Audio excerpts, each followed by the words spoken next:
दोस्तों, कनाडा में आपको जॉब के साथ पीआर भी मिल सकती है। यहाँ पे इतनी वैकेंसी है जो फिल नहीं हो पा रही है। अगर आपकी एजुकेशन 5वीं पास या उससे ज्यादा है तो आप ट्राई कर सकते हो। अभी 1,75,000 से भी ज्यादा वैकेंसीज अवेलेबल है और कनाडा में आप as fast as 10 business days भी जा सकते हो। मतलब सिर्फ 2 हफ्ते के अंदर आपको कनाडा का वीजा मिल सकता है। सो गाइस, इस वीडियो में मैं आपको सबसे फेमस तरीके के बारे में बताने वाला हूँ, जो है इंटरनेशनल मोबिलिटी प्रोग्राम। ये ऐसा प्रोग्राम है जो स्किल्स के सिटी जॉब्स के लिए है। अगर आप अनस्किल्ड या सेमी स्किल कैटेगरी में काम करना चाहते हो तो आईएमपी प्रोग्राम आप ही के लिए है। ये जो इंटरनेशनल मोबिलिटी प्रोग्राम है, ये एम्प्लॉयर को डायरेक्टली हायर करने की अनुमति देता है और ये जो प्रोग्राम है कनाडा की इमीडिएट जॉब्स की डिमांड को फिल करने के लिए है। तो आप ये मौका मिस मत करिएगा, ये बहुत ही अच्छी अपॉर्चुनिटी है आपके लिए। कनाडा में आपको और भी बेनिफिट्स रहते हैं, जैसे आपकी कमाई $3,000 से $15,000 पर मंथ हो सकती है। कनाडा में ऐसे भी बहुत सारे लोग हैं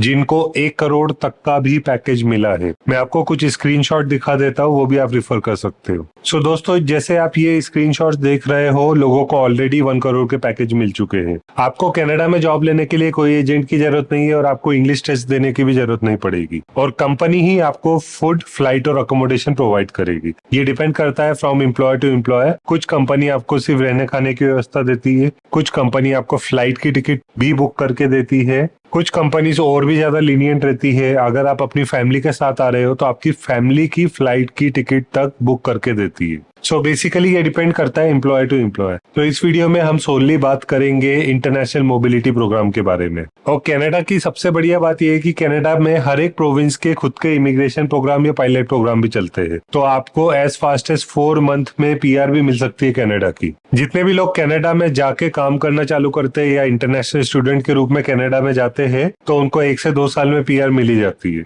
तो गाइस, ये जो आईएमपी प्रोग्राम है, इसका वीजा कॉस्ट रहता है $235 कैनेडियन डॉलर्स और इस वर्क वीजा से 6 मंथ और अबाव आप काम कर सकते हो कनाडा में। ये डिपेंड करता है एम्प्लॉयर आपको कितने टाइम के लिए बुलाना चाहता है। हो सकता है एम्प्लॉयर आपको टेम्पररी बेसिस पे बुला रहा है, मतलब 6 मंथ के लिए। हो सकता है आपको परमानेंट बेसिस पे बुला रहा है, मतलब 1 ईयर या उससे ज्यादा के लिए। सो गाइस, इस प्रोग्राम के लिए एज लिमिट भी फ्लेक्सिबल है। अगर आपकी एज 18 साल से 55 साल के बीच में है तो आप इसके लिए ट्राई कर सकते हो। तो इस वीडियो में हर चीज के बारे में हम डिस्कस करेंगे। सबसे पहले हम टैक्सेस के बारे में डिस्कस करेंगे कि अगर आपको कनाडा में काम मिलता है तो आपको कितना टैक्स पे करना पड़ता है। फिर हम डिस्कस करेंगे कि आपको कनाडा में ही क्यों मूव होना चाहिए। फिर हम रिक्वायरमेंट्स के बारे में बात करेंगे, डॉक्यूमेंटेशंस एंड रिक्वायरमेंट्स के बारे में। फिर हम स्किल्स स्कैर्सिटी जॉब्स के बारे में बात करेंगे और आखिर में हम डिस्कस करेंगे कि आप जॉब्स के लिए कैसे अप्लाई कर सकते हो। तो मैं आपको स्क्रीन पर भी ले जाके दिखाऊंगा कि इन जॉब्स के लिए आपको कैसे अप्लाई करना है।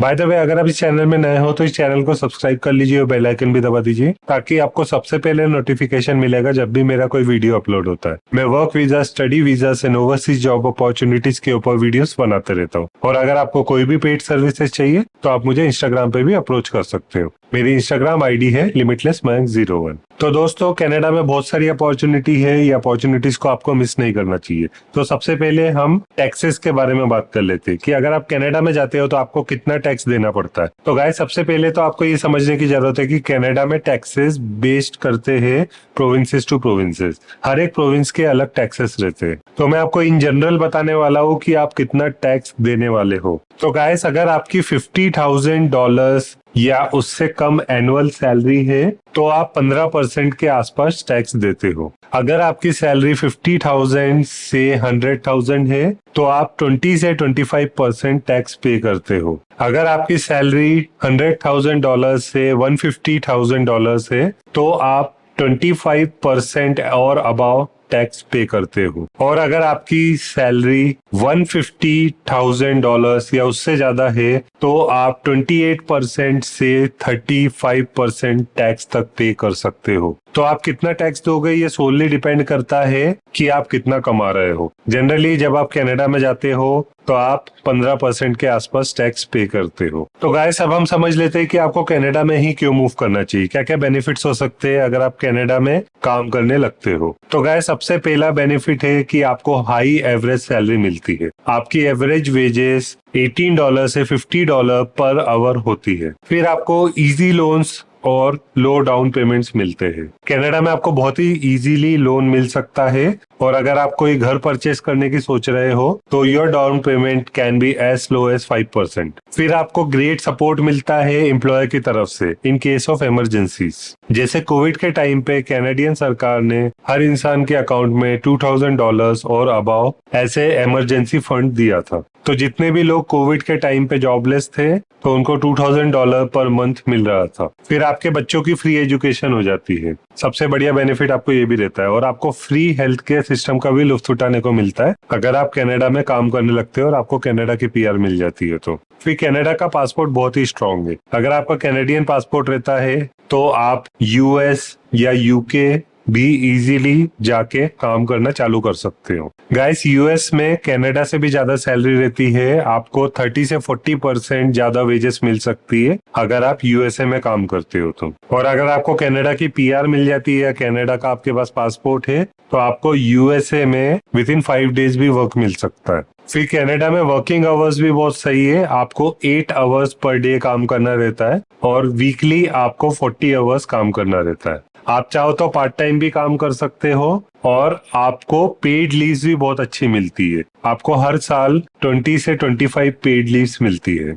फिर कनाडा का पेंशन प्लान भी चलता है जिसको सीपीपी बोलते हैं, कैनेडियन पेंशन प्लान। तो जब आप रिटायर्ड हो जाते हो तो आप $1250 पर मंथ तक ऐसे रिटायरमेंट बोनस ले सकते हो। फिर कनाडा में आप फैमिली के साथ आ सकते हो क्योंकि कनाडा में अलग अलग प्रकार के वीजा है। आपके पार्टनर के लिए स्पाउस वीजा है, बच्चों के लिए डिपेंडेंट वीजा है, पेरेंट्स और ग्रैंड पेरेंट्स के लिए सुपर वीजा है। फिर कनाडा में पीसफुल एनवायरनमेंट रहता है और आपको बहुत ही जल्दी पीआर मिल जाती है क्योंकि कनाडा में 100 से ज्यादा प्रोग्राम्स है जिसके थ्रू आपको पीआर भी मिल सकती है। अगर आप एक कंपनी से दूसरी कंपनी में जॉब स्विच करना चाहते हो तो आपको नोटिस पीरियड भी बहुत कम सर्व करना रहता है। जनरली कनाडा में ज्यादातर एम्प्लॉयर का नोटिस पीरियड सिर्फ 2 वीक्स का रहता है। और कनाडा में आपको एक और बेनिफिट रहता है जिसको बोलते हैं कंपैशनेट केयर बेनिफिट्स। मतलब मान लीजिए किसी कारणवश आपके फैमिली मेंबर में किसी को क्रिटिकल इलनेस हो जाती है तो उसके लिए भी कैनेडियन गवर्नमेंट फुल सपोर्ट करती है।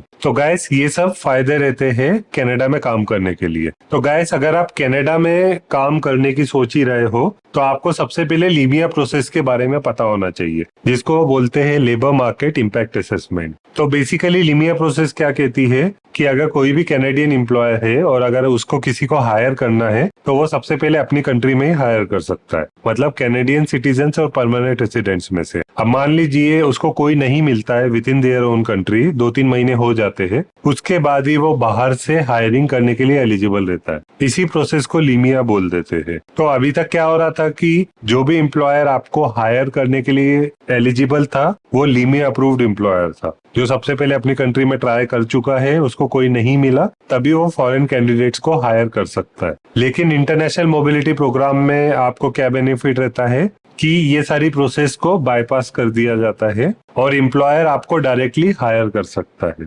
मतलब इंटरनेशनल मोबिलिटी प्रोग्राम में लीमिया प्रोसेस की भी जरूरत नहीं है। तो ये आपको सबसे बढ़िया बेनिफिट मिलता है। लेकिन एक बात आपको और ध्यान में रखने की जरूरत है कि एम्प्लॉयर आपको तभी हायर करेगा जब आपको एम्प्लॉयर की तरफ से जॉब ऑफर लेटर मिला है, जिसको हम लेटर ऑफ स्पॉन्सरशिप भी बोलते हैं। तो सबसे पहले आपको जॉब लेना है और जॉब लेने के लिए आपके पास एक अच्छी क्वालिटी का सीवी एंड कवर लेटर होना चाहिए। एक बात ध्यान में रखिए, कंपटीशन बहुत रहता है और आजकल एचआरस के पास टाइम नहीं रहता है। एचआरस आपके सीवी को कीवर्ड के बेसिस में ही फिल्टर कर लेते हैं। तो अगर आपका सीवी कीवर्ड फ्रेंडली नहीं है तो आप एचआर की नजर में आने से पहले ही रिजेक्ट हो जाते हो। तो सबसे पहले तो आपको एक अच्छी क्वालिटी का सीवी एंड कवर लेटर बनाना है और उसमें आपको वो कीवर्ड डालने हैं जो एचआर सर्च कर रहे हैं आपकी डेजिग्नेशन के बेसिस पर। उसके बिना आपके चांसेस बहुत ही कम हो जाते हैं। तो अगर आपको मुझसे एक टॉप क्लास सीवी बनवाना है तो आप उसके लिए मुझे इंस्टाग्राम पे अप्रोच कर सकते हो। मेरी इंस्टाग्राम आईडी है limitless01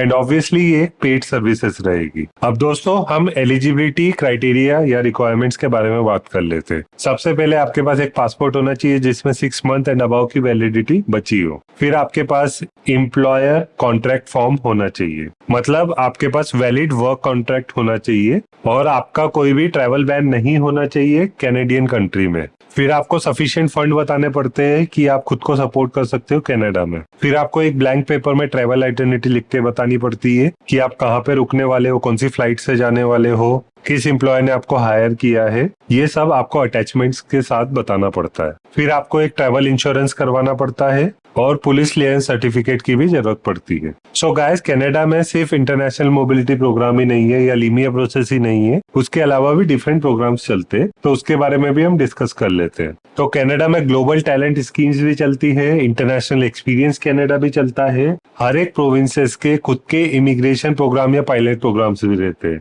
अगर आपको कनाडा में पीआर चाहिए तो आपको अटलांटिक प्रोविंसेस में टारगेट करना चाहिए। अटलांटा में 4 प्रोविंसेस होते हैं, आपको चारों प्रोविंसेस को टारगेट करना चाहिए। अभी जो सबसे ज्यादा फेमस प्रोग्राम्स है जिसमें ज्यादा लोगों को पीआर लग रही है वो है अटलांटिक इमिग्रेशन प्रोग्राम, फिर New Brunswick critical worker pilot program, फिर rural and northern immigration pilot program और एल्बर्टा इमिग्रेशन प्रोग्राम। तो आप इन सारे प्रोग्राम्स को टारगेट कर सकते हो। इन सभी प्रोग्राम्स के ऊपर मैं ऑलरेडी सेपरेट वीडियोस बना चुका हूँ। And last but not the least, express entry program. अगर आपको इंडिया से डायरेक्टली पीआर चाहिए तो आप एक्सप्रेस एंट्री के थ्रू भी अप्लाई कर सकते हो पीआर के लिए। अब गाइस, हम कुछ स्किल्स स्कैर्सिटी जॉब्स के बारे में बात कर लेते हैं, ऐसे जॉब्स जो ज्यादा डिमांड में है जिनमें आपको जरूर ट्राई करना चाहिए। तो मैं आपको एकदम ब्रीफ में बताने वाला हूँ, जल्दी जल्दी बताने वाला हूँ। सबसे पहले सिक्योरिटी गार्ड्स की जरूरत पड़ती है। तो अगर आप सिक्योरिटी रिलेटेड काम कर रहे हो जैसे door supervisor, CCTV operators, valet security guards या पर्सनल बॉडी गार्ड्स,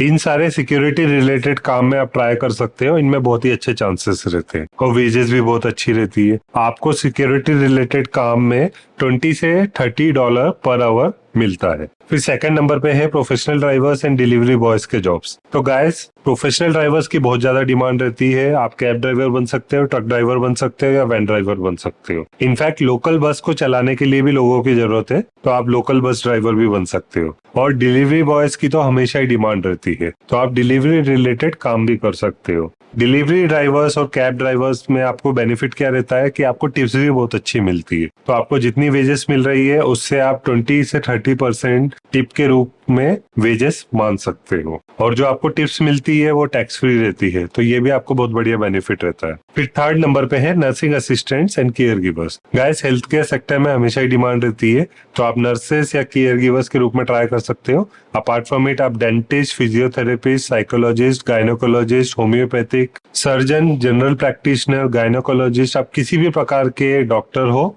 तो आप ट्राई कर सकते हो। फिर फोर्थ नंबर पे है अर्ली चाइल्डहुड एजुकेटर्स। तो आप प्री स्कूल में पढ़ा सकते हो, मतलब किंडरगार्टन टीचर बन सकते हो या प्राइमरी स्कूल टीचर बन सकते हो। इनकी बहुत ज्यादा डिमांड रहती है और इनमें आपको वेजेस भी बहुत अच्छी मिलती है। आप 18 से $40 पर आवर कमा सकते हो depending on your experience level. फिर आ जाते हैं वेल्डर्स एंड टाइल फिटर्स। तो गाइस, कंस्ट्रक्शन लाइन में सबसे ज्यादा वेल्डर्स और टाइल फिटर्स की जरूरत है। तो अगर आपको वेल्डिंग आती है या टाइल फिटर के रूप में आप काम कर चुके हो तो आपको वेजेस बहुत अच्छी मिलती है। एक एक्सपीरियंस वेंडर या टाइल फिटर $30 से $50 पर आवर भी आसानी से कमा लेता है। इसमें आपको वेजेस बहुत अच्छी मिलती है। फिर 6 नंबर पे है आईटी प्रोफेशनल्स एंड इंजीनियर्स। तो गाइस, अगर आप सॉफ्टवेयर डेवलपर हो, सॉफ्टवेयर टेस्टर हो, गेम डेवलपर हो, अगर आप नेटवर्क सपोर्ट इंजीनियर हो, डेटा साइंटिस्ट हो या डेटाबेस मैनेजमेंट सिस्टम में काम कर रहे हो, या आप टेस्टर हो, both manual tester and automation tester, या फिर आप साइबर सिक्योरिटी रिलेटेड कुछ काम कर रहे हो जैसे एथिकल हैकर, तो आपके बहुत ही अच्छे चांसेस है। अपार्ट फ्रॉम इट, अगर आप इंजीनियरिंग फील्ड में काम कर रहे हो, specially civil engineer, mechanical engineer, electrical engineer या इलेक्ट्रॉनिक्स इंजीनियर, तो आपके बहुत ही अच्छे चांसेस है और यहाँ पे आपको वेजेस भी बहुत अच्छी मिलती है। एज एन इंजीनियर या आईटी प्रोफेशनल आप $30 से $100 पर आवर भी कमा सकते हो। ये डिपेंड करता है आपको कितने साल का अनुभव है। फिर आ जाते हैं कंस्ट्रक्शन रिलेटेड जॉब जैसे painters, carpenters, plumbers, electricians, furniture assemblers, किसी भी प्रकार के आपको कंस्ट्रक्शन रिलेटेड काम मिल सकते हैं। Apart from it, site supervisors की जरूरत है और कंस्ट्रक्शन हेल्पर्स की भी बहुत ज्यादा डिमांड है। फिर आ जाता है कस्टमर सर्विस रिप्रेजेंटेटिव का काम। हर एक सुपरमार्केट, हर एक लोकल स्टोर्स, कोई भी आईटी रिलेटेड कंपनी हो या कॉल सेंटर्स हो, आपको कस्टमर सर्विस रिप्रेजेंटेटिव्स की जरूरत पड़ती ही है और बहुत सारे इंडियंस और पाकिस्तानी को लिया जाता है इस काम के लिए। सो CSR का काम दोनों हो सकता है, फ्रंट एंड या बैक एंड। फ्रंट एंड मतलब कॉल्स अटेंड करने का काम, कस्टमर्स की क्वेरीज को डायरेक्टली हैंडल करने का काम, और बैक एंड मतलब रिफंड रिक्वेस्ट को हैंडल करना या कस्टमर की कुछ भी कंप्लेंट्स आती है उसको हैंडल करना, कोई कूपन कोड्स चढ़ाना है या फिर कोई डिस्काउंट्स अवेल करना है, ये सब का काम रहता है कस्टमर सर्विस बैकएंड का, जिसको हम इनबाउंड वर्क भी बोलते हैं। गैस फिर आ जाते हैं क्लीनर्स और लेबर वर्क्स। तो आपको जनरल लेबर का काम मिल सकता है, आपको हाउस कीपिंग का काम मिल सकता है मतलब क्लीनर का काम, आपको वेयर हाउसेस में पिकर एंड पैकर का काम मिल सकता है, आपको पैकेजिंग ऑपरेटर का काम मिल सकता है, आपको फैक्ट्री वर्कर का काम मिल सकता है, या आपको मेंटेनेंस रिलेटेड काम मिल सकता है जैसे मेंटेनेंस इलेक्ट्रिशियन या लिफ्ट मेंटेनेंस का काम। इनकी बहुत ज्यादा डिमांड रहती है और अगर आप सर्च करोगे तो आपको पता चलेगा यही जॉब सबसे ज्यादा मिलते हैं। तो अगर आपको कनाडा में जल्दी जॉब चाहिए तो आपको क्लीनर्स या लेबर जॉब्स को भी ट्राई करना चाहिए। फिर आ जाते हैं सुपरमार्केट्स एंड वेयर हाउस के जॉब। तो आपको सुपरमार्केट में store supervisor, storekeeper, store manager या stacker and stocker, cashier, floor supervisor, food counter attendant, इस टाइप के आपको काम मिल सकते हैं। और सुपरमार्केट्स या लोकल स्टोर्स में हाउसकीपर्स की भी जरूरत पड़ती है, इन्वेंट्री मैनेजमेंट की भी जरूरत पड़ती है। ज्यादातर सुपरमार्केट्स के खुद के वेयर हाउसेस भी होते हैं तो आपको लॉजिस्टिक सुपरवाइजर या वेयर हाउस सुपरवाइजर या वेयर हाउस एसोसिएट के रूप में भी काम मिल सकता है, और आपको पिकर एंड पैकर या पैकेजिंग ऑपरेटर का भी काम मिल सकता है। फिर दोस्तों एक और जॉब जो हमेशा ही डिमांड में रहता है वो है रेस्टोरेंट्स एंड होटल्स के जॉब। रेस्टोरेंट लाइन में हमेशा ही वैकेंसीज रहती है, स्पेशली कुक्स की और हाउसकीपर्स की। Apart from it food and beverage attendant या हाउसकीपर्स की जरूरत पड़ती है, स्टीवर्ड्स की जरूरत पड़ती है, नाइट पोर्टर्स की जरूरत पड़ती है, रिसेप्शनिस्ट की जरूरत पड़ती है, इवेंट मैनेजर्स की जरूरत पड़ती है, मेंटेनेंस इलेक्ट्रिशियंस की जरूरत पड़ती है, सिक्योरिटी गार्ड्स, सीसीटीवी ऑपरेटर्स और डोर सुपरवाइजर्स की भी बहुत ज्यादा जरूरत पड़ती है। तो अगर आपको इनमें से कोई भी काम आता है तो आपको होटल्स एंड रेस्टोरेंट्स में भी ट्राई करना चाहिए। तो दोस्तों अब हम समझ लेते हैं कि आपको जॉब्स के लिए अप्लाई कैसे करना है। तो गाइस अगर आप कनाडा को टारगेट कर रहे हो तो मैं आपको एक ही वेबसाइट रिकमेंड करता हूँ जो है job bank. Job bank Canada की ऑफिशियल वेबसाइट है, गवर्नमेंट वेबसाइट है। इसमें बस आपको एडवांस में जाके फिल्टरिंग करना पड़ता है, उसके बाद आपको वैसे जॉब मिल जाते हैं जो आप अपनी कंट्री से भी अप्लाई कर सकते हो। अभी मैं आपको स्क्रीन पर भी ले जाके बताऊंगा कि आपको कैसे अप्लाई करना है। अपार्ट फ्रॉम इट 2 और वेबसाइट है जिनको आप टारगेट कर सकते हो, दैट इज लिंक्डइन और इंडीड। तो मैंने आपको 3 वेबसाइट बताई, जॉब बैंक, लिंक्डइन और इंडीड। इनिशियली आप सिर्फ जॉब बैंक से ट्राई करिए। जॉब बैंक में आपको सेमी स्किल्ड और अनस्किल्ड कैटेगरी के बहुत सारे जॉब्स मिलेंगे, और अगर आपने फिल्टरिंग प्रॉपर तरीके से की तो आपको सारे लिमी अप्रूव्ड जॉब मिलेंगे। तो गाइस जैसे आपने देखा इस तरीके से आप जॉब्स के लिए अप्लाई कर सकते हो। जॉब्स के लिए अप्लाई करना आसान है, प्रोवाइडेड आप रेगुलरली अप्लाई करो। आपको रोज 1 घंटा मिनिमम देना है, 15 से 20 जगह पे अप्लाई करना है। अगर आप ऐसा कुछ महीने तक कर लेते हो तो आपको बिना एजेंट के वैसे ही जॉब मिल जाता है। अभी अपॉर्चुनिटीज बहुत सारी निकल रही है। 5th पास एंड अबव अगर आपकी एजुकेशन है तो आप ट्राई कर सकते हो। आपको कोई भी एजेंट की जरूरत नहीं है, आपको वेजेस भी बहुत अच्छी मिलती है कनाडा में, और बहुत सारे एम्प्लॉयर्स आपको फ्री फूड, फ्लाइट और अकोमोडेशन भी प्रोवाइड करने को रेडी है। तो आपको ट्राई करना बनता है। बाय द वे अगर आप इस चैनल में नए हो तो इस चैनल को सब्सक्राइब कर लीजिए, बेल आइकन भी दबा दीजिए। इससे आपको ही फायदा रहता है, आपको सबसे पहले नोटिफिकेशन मिलेगा जब भी मेरा कोई वीडियो अपलोड होता है। मैं work visa, study visa and overseas job opportunities के ऊपर वीडियोस बनाते रहता हूँ। और अगर आपको कोई भी पेड सर्विसेज चाहिए तो आप मुझे इंस्टाग्राम पे भी अप्रोच कर सकते हो। मेरी इंस्टाग्राम आईडी है limitlessmayank01। सो आई होप आपको ये वीडियो अच्छा लगा हो। That's all for this video. I wish you all the best and see you in the next video.